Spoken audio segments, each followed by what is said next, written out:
Sorry, are you going to record it too? Oh, yeah, there you go. Morning, this is Maisel here on my wall. Thank you so much for being recording, but I haven't gone live yet. So. Oh, okay, we're recording and it's still Maisel. We're not live, but thanks so much for being on this recording. Eventually, we'll be live as well. So you can edit like YouTube. Oh, I'm not editing, girlfriend. This is an interview with Jason Lum. I'm not editing. So we're doing from Six Figures. No, so from Bankruptcy, Chapter 7 Bankruptcy to Six-Figure Net Worth with Jason Lum, an interview today. And Alicia's going to get me live on Facebook in a second.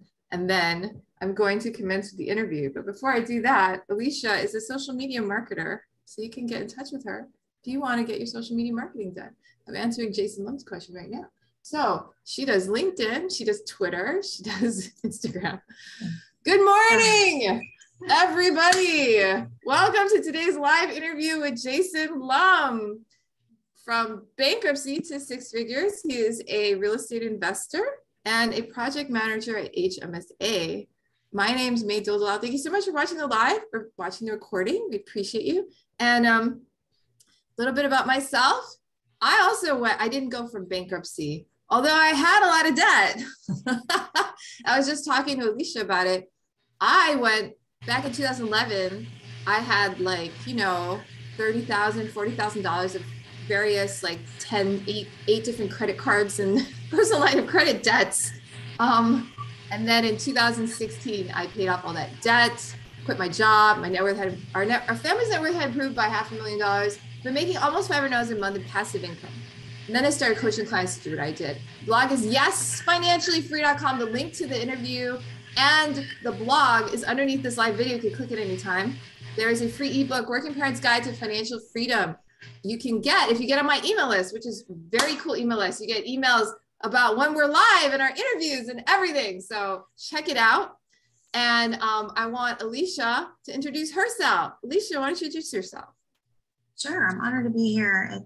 I am located in Houston, Texas, and a social media expert. I do all sorts of social media and all the personal accounts to grow their connections and audience that they should be connected with, and Facebook ads to help target their wins and campaigns and fund local audience awareness. So I have a daughter. It's 15 and challenging, fun years right now. So I'm excited to learn how people make this transition. It's kind of like a passion in my life, being involved in network marketing back in the day and growing businesses and really learning other business owners and how they do their run their business, seeing a lot of it on social media. So I'm excited to learn more today from Jason. Yay. Okay, Jason, why don't you introduce yourself? I told everyone that you are a real estate investor and a project manager at HMSA. So go ahead, tell people about yourself. So good morning. I'm also in Hawaii. I'm 47 years old, and I consider myself an entrepreneur. And right now I'm doing a lot of real estate investing, which is my passion. I love the creative and restorative aspect of, taking a home that's really not livable into something that could be like a forever home for a family, or, a starter home toward their dream home. And I think there's a lot of fun and creative aspects of it. My day job is at HMSA. I'm a program manager, where I take care of strategic projects for the organization. What are the kind of basic information like? So I'm married with no kids. That's one of the things that we're just not interested in doing. We're one of those like choose not to have kids kind of couples. I have a chinchilla though, so I have chinchilla rather than children. I've never met your chinchilla. Like pets are great, for me. Well, it's because they don't come out. They're very shy and kind of fragile. They don't travel like at all. Yeah, they're kind of like me in COVID sequestration land. Just like you. But, yeah. One of the things we like about pets is that, like, at the end of the night, whenever we want to go to sleep, we just put them in the cage and go to sleep. If we want to leave, we put them in the cage and go to sleep. I hear they frown on that with children. So Yeah, they won't do that. Anyway. They won't fall asleep. They'll probably just scream a lot, break the cage eventually. Yeah. But you know. So, okay, no kids by choice, chinchilla, got it. All right, so let's talk about some other things. I have some questions here I prepared. How did you end up declaring bankruptcy? And what did you do to pull yourself back up and become a successful investor? So that's a great question. So I want to say back in the early 2000s, I was working as an IT consultant and I wasn't happy. I just didn't enjoy the work. I liked the people, but it was definitely too much stress. And I always felt that I wanted to do something like entrepreneurial and creative. And so my friend approached me and said, "Hey, let's start a coffee shop." And I'm like, "Oh, what a great idea. Let's go and do that." And, you know, we went and did that. And in hindsight, we really didn't do enough market research or weren't realistic about our projections. You know, just in the end, our rent was too high. And, you know, it didn't make money. In fact, it was losing money every month. You know, I had to put in a little bit of cash every month to keep it going.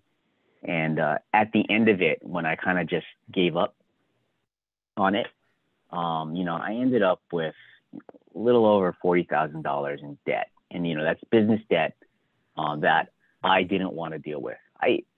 You know, and it's not that it was too much money. In fact, it was almost not enough to declare bankruptcy. It was actually difficult for my attorney to make all of the numbers work in the bankruptcy paperwork. But I just felt that, like, you know, this was kind of a business endeavor that I didn't want to I just kind of felt like I just didn't want to have to deal with it. And that's kind of what the Chapter 7 bankruptcy process does. It, you know, says it says that you're not going to pay for those bankruptcy debts, as opposed to like Chapter 7, which is like a corporate restructuring, not really applicable to people. But since I personally declared Chapter 7 bankruptcy, the business debts would not follow me. Granted, you know, the big price is on my credit, right? So it stuck on my credit for a long time, and it was very challenging to bring it back up. But, you know, that's a process that I learned about and eventually addressed. You know, so I declared bankruptcy, and you know, I always had a good job. You know, I went to school. I did IT stuff back in the day, so you know, a pretty marketable skill. So it was fairly easy for me to make money, but it was really more of the personal finances side. You know, I intentionally lived at home with my folks. You know, I sold the newer car that I bought.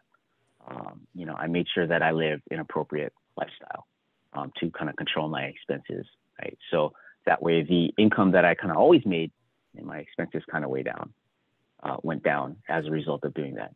And remember, you know, I was, in addition to my normal expenses that I had, right, I had other expenses from the coffee shop that was kind of weighing me down also. Wow, I didn't know you had a coffee shop. What was the name of it? So yeah, it was, we had it for about 5 years, and it was near UH. It was near the University of Hawaii. And so we thought that, oh, that would be a great place for students to go to. And it turns out that, you know, our fundamental assumption that students would come to it all the time was not entirely true. I would say that our demographic was mostly local area residents, which aren't necessarily students. And there weren't necessarily enough local area residents, you know, like literally in walking distance. In order what was the name of the coffee shop? I'm like curious. It was called the Cafe 2600. It was in Pucks Alley. Oh, yeah, I never went. You know where there. the parking is for that building? Student at UH around that time, because you said you had it open for 5 years and you closed it around 2013, 14, right? Something that? Yeah, around. I think around there. Yeah, it might have been a little bit before that. I was at UH. Yeah, I never went there, but I don't drink coffee, so not into coffee. But interesting. Do you know where the parking is for Pucks Alley? I do. We used to go there to Magoo's Pizza a lot. That's where, because we'd all hang out. Yeah. Yeah, because they wanted to eat pizza, drink beer. So we were there a lot, but I never went to a coffee shop there. Yeah, and maybe that was our problem.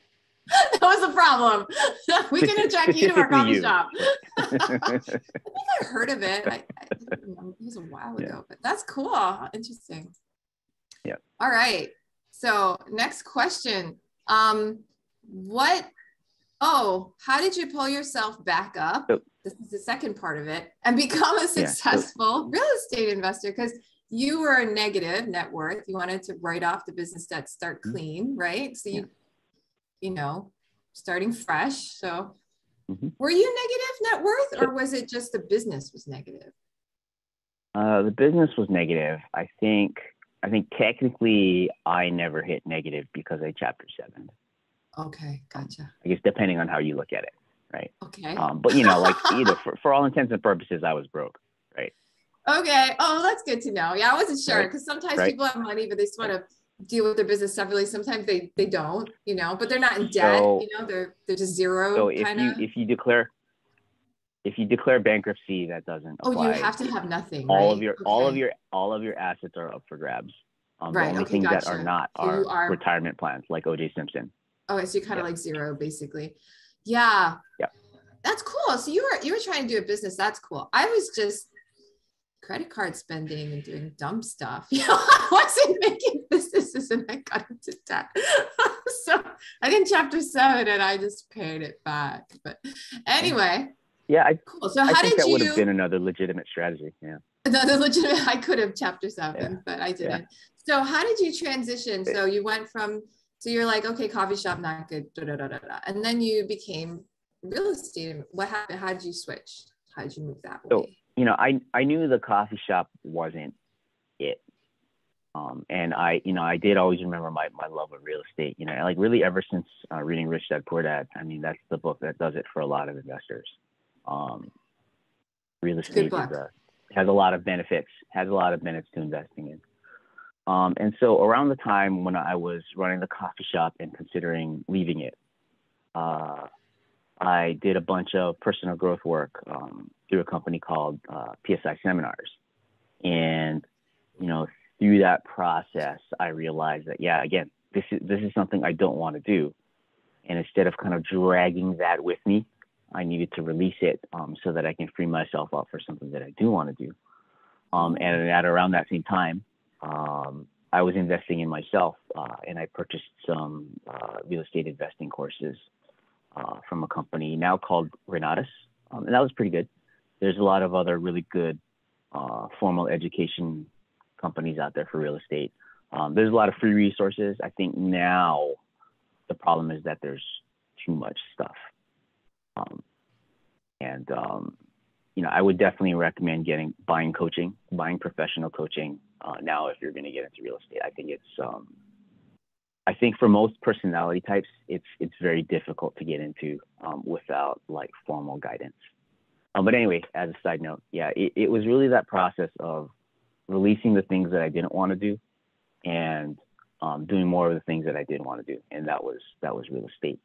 Now, granted, I didn't become a professional real estate, you know, investor. I haven't been doing it for 10 years. I've been doing it off and on for 10 years. After buying the education, I met a broker out in Atlanta, and I bought a couple turnkeys from them throughout the years. You know, I bought and sold another one. You know, fast forward to a couple years ago, I reached out to him again and started the dialogue, and that's how I re-entered the Atlanta real estate market. And a funny story, the agent that I have, his wife is from Hawaii. So on his last trip out here, we met, and this is before COVID, but yeah, so his wife is Hawaiian. Cool. So he buys properties in Atlanta, Alicia, just so you know. I do. Oh. Yeah. You know, and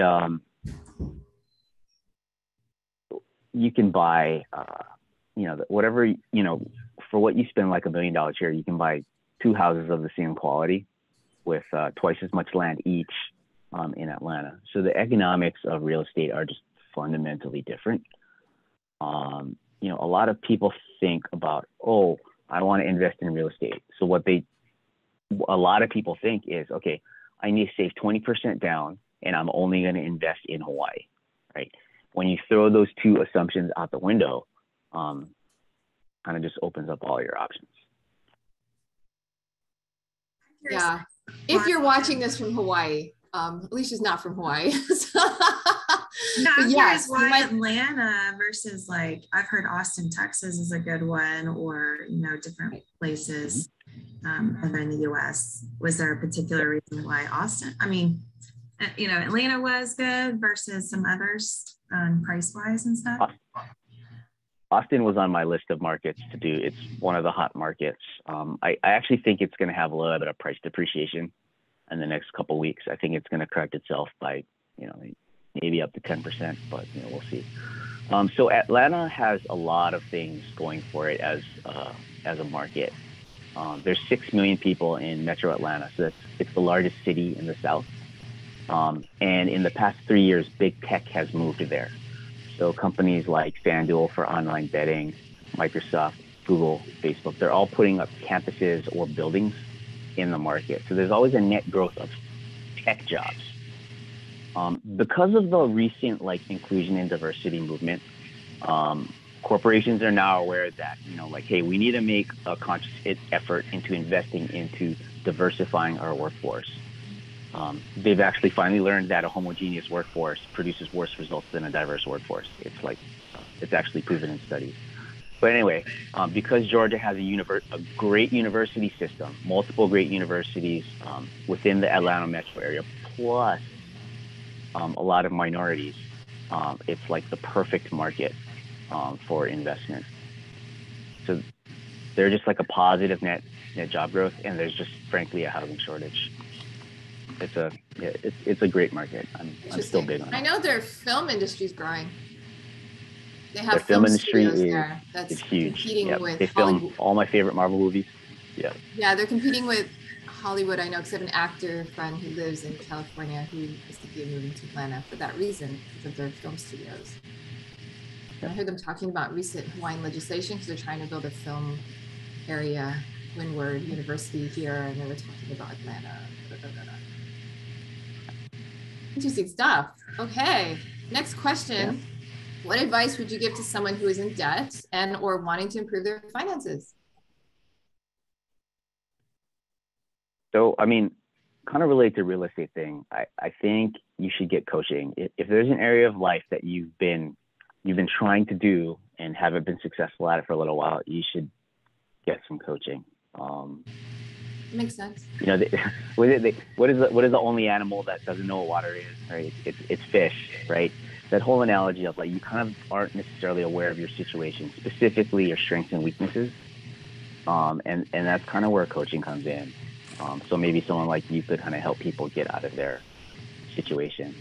You know, like, you know, anyone can Google, you know, best ways to get out of debt, right? And, you know, just like I did, right? I made sure I maintained my income, right? Like I could have gotten a part-time job, right? There was no Uber back at the time and raised my income. But, you know, I consciously managed my expenses. Right? I was very thoughtful about what I spent my money on. And, you know, I kind of kept my expenses so that I was always net positive every month, right? You know, I think that's pretty obvious advice. You know, there's other tips like, you know, you should do a budget. I should cut up my credit cards, all these things, right? But really, if you've done those things or tried to do those things and you haven't been successful, get some support in your life. Get a coach. I mean, it's true. It's true. I agree with that. Yeah, I tell people. Finance is one of those hard things. Yeah, go ahead. Sorry, it's simple but hard. You know.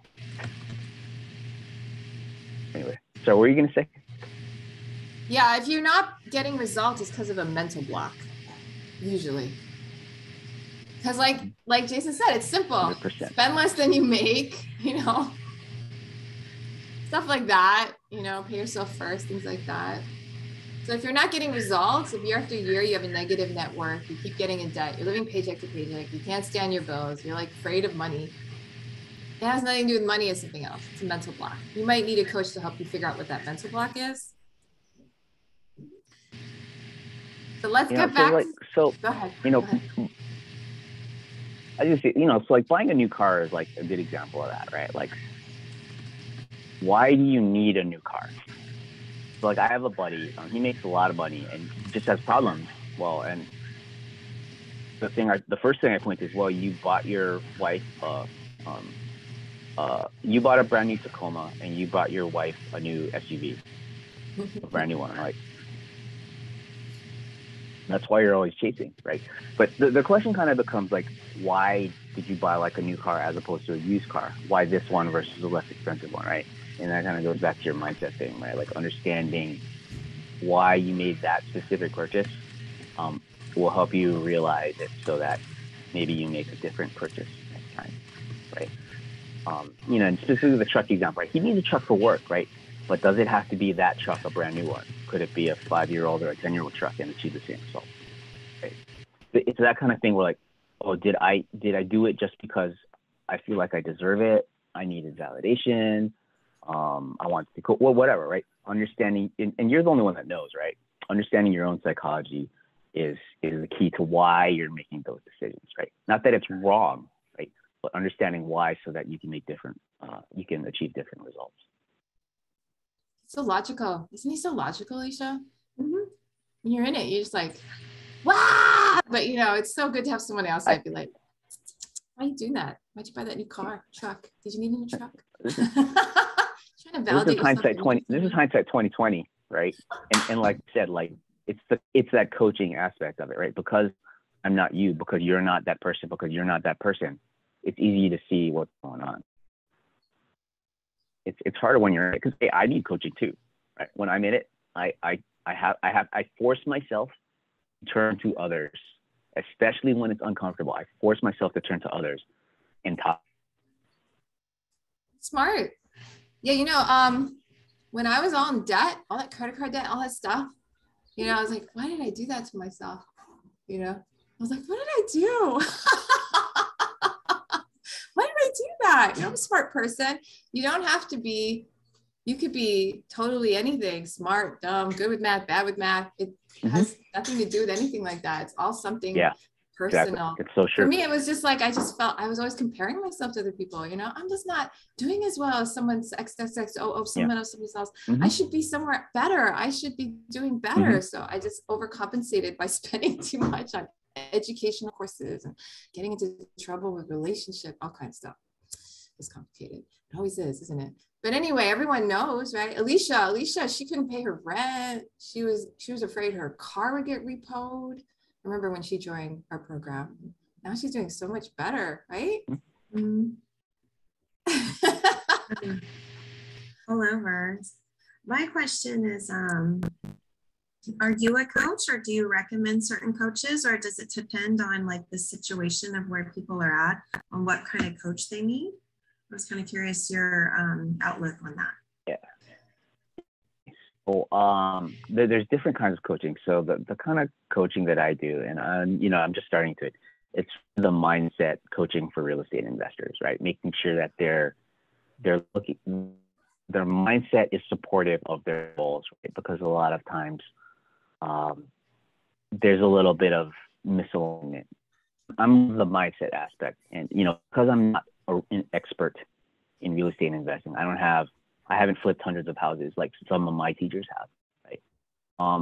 Those guys are, you could call them mentors, you could call them like, real estate coaches, guys you probably want to start with, and there's several different coaching programs out there. I'm in Ryan Pineda's program, along with there's a lot of whole people in it, and there's several like really good teachers out there with great programs.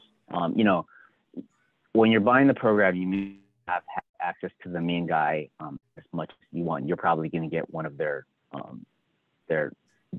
coaches who are specific coaching program.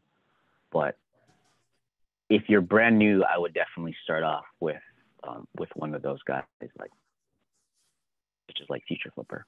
What did you say they were called? Real estate coaches. Coaches, mentors. Okay. No, you said specifically. Is that what you're asking for? The program you were in? I didn't hear it. Did you say? Oh, it's called Flipper. From this guy Ryan Pineda. Future Flipper. Oh, Future Flipper. Yeah. Futures Flipper. Oh, okay. Yeah. Yeah. There's a few other guys with really great programs out there. You know, if you Google like real estate mentorship, you'll come up with, there's a whole list, you know, and everyone's got their own coaching program, and you got to figure out which coach seems to resonate with you, which seems to have the system that you want, and which coach is doing the things that you want to do. You're not sure where in real estate you want to go. You should probably do more research up and kind of figure out what are the different ways and things like that. Spend a little bit of time on Google before you go ahead and make that purchase. I'll guarantee you that purchase is going to be worth it in the long run if you stick with it. But that process in the middle is going to be a lot easier if you start off with someone who's trained with what you want to do. All right. I got another question. So how did you get into real estate investing? I think we covered that one. You said some of your investing creates passive income. I'm always into passive income. So can you give us an example of a passive income investment that you have? Okay. So currently, I actually own 2 properties that produce passive income. And I have a buy and hold with a partner. So that's also in Atlanta. We bought it for $230,000. So it's a townhome. It's a 3-bedroom, 2-bath. But $230,000. It's worth about $280,000. So we have about $50,000 in equity. And as long as we sell, there's no taxes on that equity. And it cash, I want to say like $100 a month or something like that. So it's not great. But this investment specifically, we did it to avoid capital gains taxes. So you guys are getting rent, long-term rent, basically. Net is $100 a month each? Yeah. Okay. Total. Total. So it's $50 not great. each. It's not a great cash flow thing. But, you know, we made $50,000. Basically, we made $50,000 on the purchase the second we bought it, because the equity $30 higher, and it's worth $280. Right. And it's giving you about we're each getting some a little bit of passive income. Yeah. Avoided capital gains because you sold another It's a negligible amount of cash flow. Yeah, correct. So when you sell a property, they spend a year. Less than 2 years, you're subject to capital gains. Less than 1 year, you're subject to short gains. So if you do something called a 1031 exchange, it allows you to defer the taxable event. So you should definitely talk to your accountant or your lawyer about this. I'm still pretty new in that. But anyway, up front, we got the tax savings. So this investment wasn't necessarily a cash flow play, even though it does make passive income. And there's a lot of we do on the mainland. It's not in Hawaii. It's very difficult to find a cash flowing property without investing too much in it. That's the first guy. The second guy is more of a straight investment. I Airbnb in Hawaii. In Waikiki. It's a legal Airbnb in a condotel. So it's like it will always be legal to Airbnb despite whatever the legislation is. You're in a condotel, right? Yeah, it's a condotel. Correct. If they had passed that law the way it was, you would have been illegal because they were banning condotels too. Okay, I'm not gonna get into it. Done. I don't think that was ever actually realistic. Because they actually have a hotel license, right? So I don't think that was ever gonna pass. Yeah, I don't think that it was gonna ever pass. Well, that's a good way of looking at it. Yeah. It didn't. And in fact, anyway. Side note. So moving on. Yeah. But that's good. Yeah. You're in a condotel. You have an Airbnb. Is that passive? You have a manager that runs it and everything. Correct. So I have a property management company that specializes in short-term rentals. And they manage the property, including all of the cleaning. They actually pay the transient accommodations tax for me. They, let me know what kind of, furnishings I might need to buy. Like if I need new towels or something, they let me know all that. So it's really turnkey. I do nothing. That's good. So I paid $335,000 for the unit, including a parking space, but I only put $100,000 down. And last month I made $1,100 net. Wow, that's good. Now that's a summer month, so I'm actually predicting to only make about 7% cash on cash. But for the $100,000, I'm expecting $7,000 a year, plus appreciation. So, and yeah, I can probably depreciate some of that. But anyway, yeah, there's a lot of benefits to that specific asset, and yeah, $1,000 a month is cool. It is cool. Nothing to complain about. Yeah. Yeah. Okay. Let's see. Next question. I know many people respect you. Yes. And I've only heard good things about you from all my, because I know you I heard about you through Jamal, my husband, because he knew you in the Men's Leadership of Hawaii organization. And then I didn't actually know you. And then I staffed with you at Psi seminars as a group leader. We were volunteers together.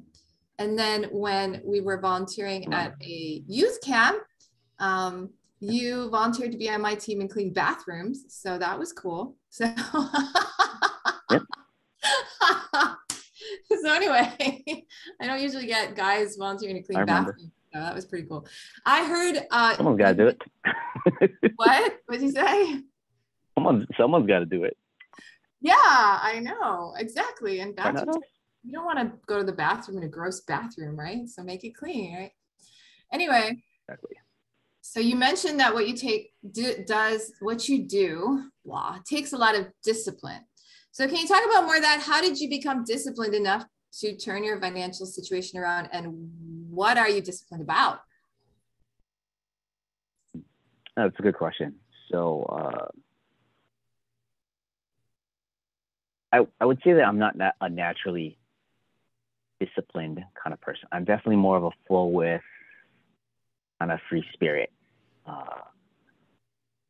It's taken a lot of work to be disciplined. So for me, if there's something that I want to turn into a habit, I need to kind of build systems around it, right? So one of the things that I do is I wake up early.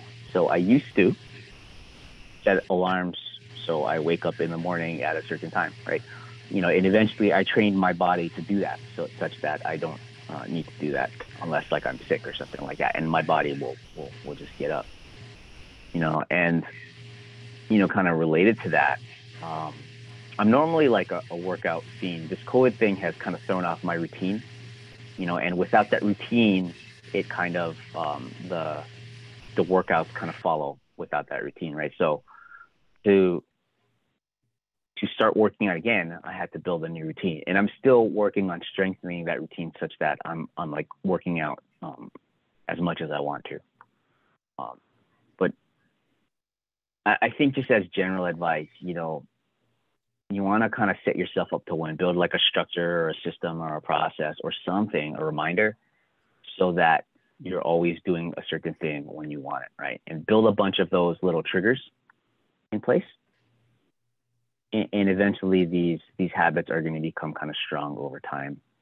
I'm not a habit expert. From what I'm told, though, there's this book called, actually a bunch of people have told me this. There's a book called Atomic Habits by James Clear.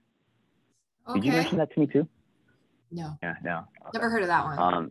Atomic Habits. It's supposed to be a very good book on habits. And, for someone who's been unsuccessful in making some of those changes, that might be a good place to start. So you read that book or no? But I haven't. I've just gotten I've got my friend did a presentation on it. Okay.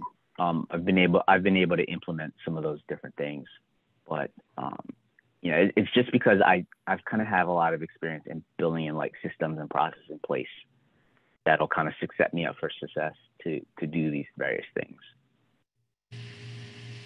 Okay. If that makes sense. Yeah, no, I was just wondering because I think a lot of these things are discipline for any field. If you want weight loss, you want healthy living, you want whatever, you need some kind of discipline. Mhm. And a lot of people are very disciplined in one area of their life, but they're not in the other. Right? Yeah. You can find people who are very healthy, physically fit, everything, but their money life sucks, right? So, and Mhm. it's all discipline.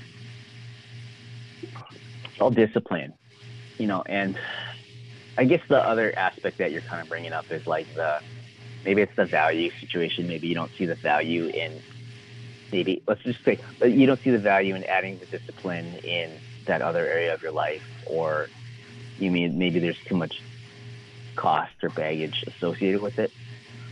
Um, and if that's truly the thing, if you truly just haven't put in the effort, or sorry, if you truly have put in the effort and you're not being successful, it's probably back to that mental block aspect of it. And maybe she gets some coaching or talk to a friend and get some support. If you put in the effort, right? There's some people like, nah, I'm too lazy to do it. Okay, cool. Maybe that person would be successful if they actually put in the effort and tried. All right. Yeah. And then you told me that you made a lot of expensive mistakes. Yeah? Alicia, have you ever made an expensive mistake? Sure.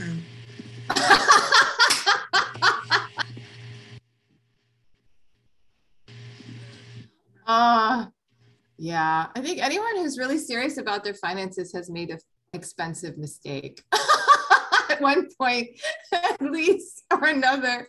But anyway, Yeah. what do you do when you've made a big mistake? How do you rise up again and push through it to better opportunities? Well, so the way I look at mistakes in general, and specifically, financial or not, is so let's say I feel bad about the mistake, right? So let me think about it. So let's say the coffee shop, right? I felt bad about that, right? It was a very expensive series of mistakes, right? Not just one mistake. It was a series of mistakes, and I felt bad about it. I was, it really hurt my self-esteem, and I was angry and sad, and all that stuff. I had to experience it, like open myself up to feeling those things, like as opposed to like numbing myself so I feel nothing, right? I had to open myself up to feeling those things so that I could come to grips with those feelings and then move on, right? I think, at least for me, and what I've seen of other people, is that kind of when you numb yourself off to that kind of pain, you don't resolve it. You're not done with it. It's still kind of there. So I had to release all of those feelings and anger about it. And then I could move on. One of the techniques to move on is kind of looking at everything as like a lesson and tuition, right? It cost me, 40 some odd $1,000, but it was tuition for the learning that I never would have gotten without it, right? And looking at that in that way, I'm going to remember like, oh, I learned the lesson and I paid the price, right? So I'm not going to do that again, right? I look back I associate the pain with the lesson, which makes the lesson kind of stick harder, if that makes sense, right? As opposed to like a lesson you read on the internet and you may not have an emotional attachment to that, right? Because I know like the lesson, I'm like, hey, don't jump quickly into business ventures,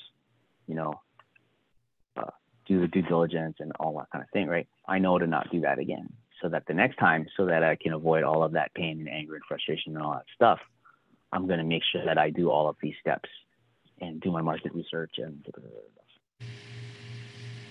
Wow, that's good way to look at it. Yeah. What do you think, Alicia? Yeah, always you feel more comfortable when you learn more about something like that, how you're going to be involved. Then you kind of like, you're getting out of your uncomfortable box because you have to be uncomfortable to take some actions like that. Absolutely. Yeah. Especially if you lose someone else's money. That was the hardest one for me. Okay. You said you were looking for partners to invest in properties, people with cash, but don't know how to find good deals. Do you have a way for them to get in touch with you? What are you looking for in a partner? And if they want to get more information with you, how should they contact you? Yes, if you want to chat, you can hit me up on Instagram. It's njsonlum808, and we can chat. But this kind of came up like when we were talking about like passive investments, right? So what I mean by like a passive investment is that you're not actually doing any work to earn the income, right? So as a flipper, that's actually I'd consider that like an active investment, meaning like I'm making phone calls to contractors and managing a project. Like that's work I'm doing.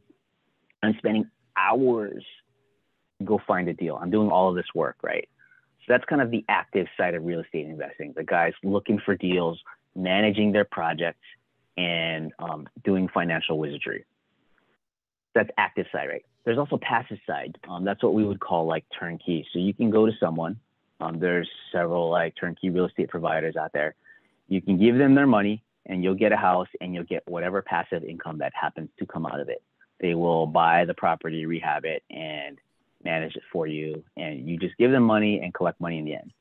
The returns are not as good as active returns. And I'm not sure exactly what kind of returns that they have. I think they'll say something, but they'll say a number, right? You just kind of got to look, and you may or may not get it. It's difficult to say. They're not psychics. The other way, and this is kind of where I play, is that we call these like private money loans. So any person that I know, and I know a few that do this right now, they can loan money to my company, and my company is going to use that on a real estate project. Their money will either be backed by a personal guarantee that I will pay them back, or it'll be backed by real estate, one of the two. So meaning they'll have a lien and mortgage against the property that we're rehabbing. And they will get a guaranteed return as a private money lender. So I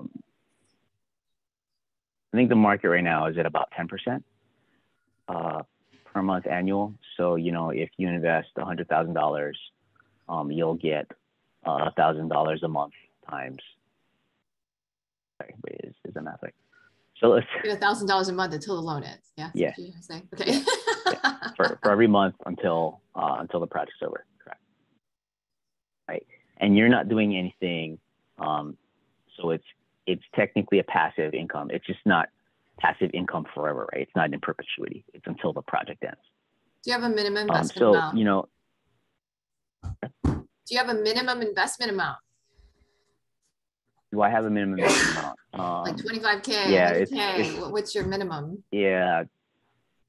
So if I got about $20,000, it's still actually not enough to get into a deal. So if you have only a certain amount, ideally you combine with other people. Maybe you and some friends get together and pool some money, and then we can purchase a deal. So normally, I can get deals for like 50 to 90,000, somewhere in that kind of price range. I could collect money from a few different investors, but then the paperwork starts to get messy. So it's easier if people do it on their side. They combine with friends. But yeah, like I can work with people and talk with them about that process. So 50. Yeah, 50 is probably the ideal. Or up, obviously. 50 minimum. Or up.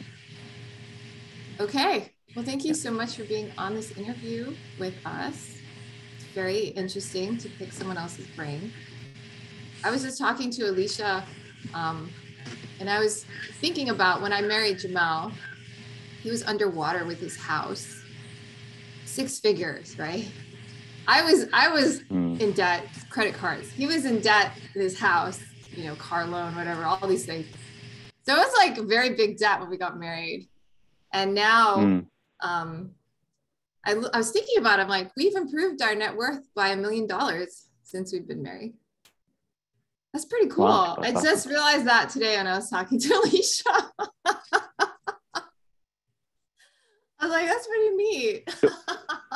what did you guys end up doing with your house? Oh, he did what you did. Well, in a different way. It was during the housing crisis. Yeah. So he sold it short sale. Short sale, okay. He wouldn't have done it if he hadn't, but his ex-wife was on the second mortgage. So complicated, right? Divorces. Oh, anyway. And he had a second mortgage, huh? He had a second. Yeah, well, yeah, he was difficult. fully in debt. That whole housing crisis, get a mortgage, get a second mortgage, totally max out everything. Yeah. It'll appreciate in value in the end, so it doesn't matter. Oh my God, right? I was like, God, you just got into that. It was like crazy. I'm like, no wonder we have a housing crisis. It's so obvious why. But anyway, so he sold it as a short sale. So he sold it for less than the loan, and the government didn't penalize him because of the laws at the time to help people who were in that situation. So kind of like kind of like declaring bankruptcy with all the paperwork. He just had to sell it, and then the taxes. The bank just wrote it off. So it was on his credit report. That was one thing, but he got rid of like a very big debt. So that was his side. My side, I paid it off, but it wasn't as big as his. His was huge. It's like, geez, gigantic. Yeah, that time in the market was difficult for a lot of people. So I would generally always recommend against a second mortgage. There's better alternatives than that. I have the benefit of like understanding all of these additional strategies to like get money out of the house, to gain capital and things like that. That weren't as widely known back then, let alone not counting the predatory loan practices back then. So yeah, it was nuts. But anyway, that was the housing crisis, and I remember I remember I was dating back then. A lot of the guys that I was talking to had that kind of situation. They walked out of their properties, they just left them. Alicia knows about that. It's like my generation. Our generation. This was like, we have a big loss. We all had this huge ding on our credit reports. Every one of us. It was hilarious. And that time in the market has definitely shaped the investor industry, right? We're very cognizant of that. And that's really affected like the strategies that are employed today, right? We need to make sure that you have multiple exit strategies on a property, right? It's not just like, this is the only way to do it. So like, as an example, right? Like if you buy a property, I need to make sure that, like ideally, right? If a flip doesn't work, for whatever reason, I can rent it out, right? So that's actually one of the things I'm considering right now. I have a flip that's on the market right now, and my backup strategy is to rent it out, right? And, the rental economics is a different kind of strategy than the flip economics. So that's another way I can get out of the deal, depending on how things play out. So, we've definitely learned from that time in the market, and even if we don't, a lot of so we end up we buy people's houses, right? And even if we don't actually buy that person's house that we're talking to, hopefully our knowledge, we can talk to them all like, hey, maybe you should do a short sale, right? Or something like that. We can advise the homeowner of options for them. And, one of the options is purchase through, like, have the investor buy their house out. Yeah, that makes sense. Well, thank you so much for being on. We're going to leave. I know Alicia's a busy girl, has got a lot of social media marketing to do. So thank you for being on live with us. And if you want to talk to Jason and Jason Lum 808 on Instagram, he said you can message him. You can probably message. You can also message him on Facebook. He's actually on his messenger, unlike me. So check him out if you want to talk to him more about this. Thank you for being on. I appreciate you. Cool. Thank you so much. Thanks for having me, you guys. Yes. Thank you, Jason. Have a good one. Aloha. Bye. All right. So I just need